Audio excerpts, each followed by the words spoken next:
Hey everybody, so I am here today with one of our new baby chicks.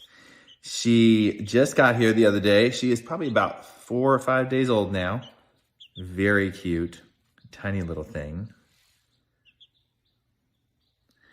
And I'm gonna talk to you about one of the most frequently asked questions that we have when talking about contracts in North Carolina, which is due diligence. All right, so very simply put, due diligence is the time frame that has been negotiated during the contract period between the seller and the buyer.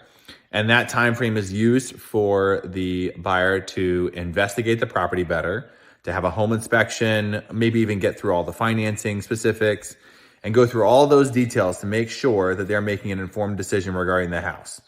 And in return for this, the buyer traditionally will put up a deposit towards the purchase price of the house.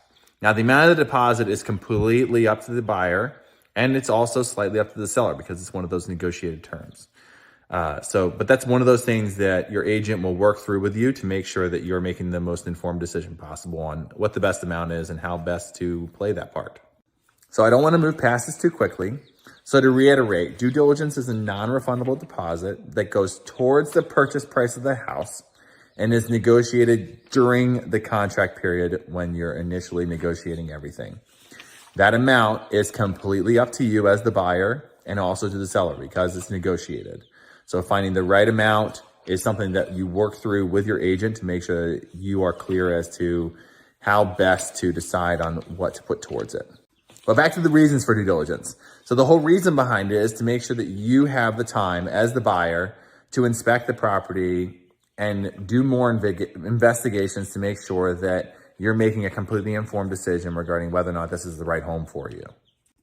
One thing that's great about due diligence as well is that you may be able to negotiate some repairs and request those items be fixed before closing or even getting a credit.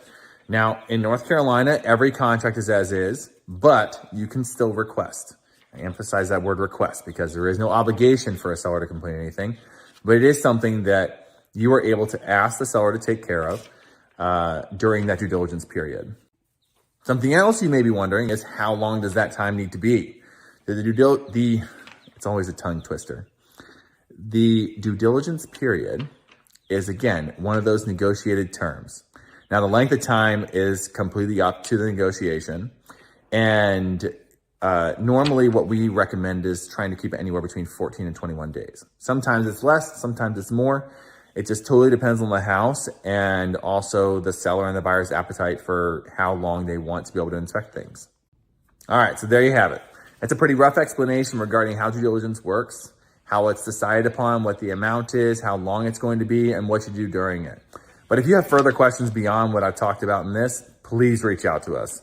This is one of those kind of confusing topics, and we want to make sure that you're provided with as much clarity as possible, especially before you present a contract or as you start to think about purchasing a home. So let us know if you have any questions or feel free to post them in the comments. All right, talk to y'all soon.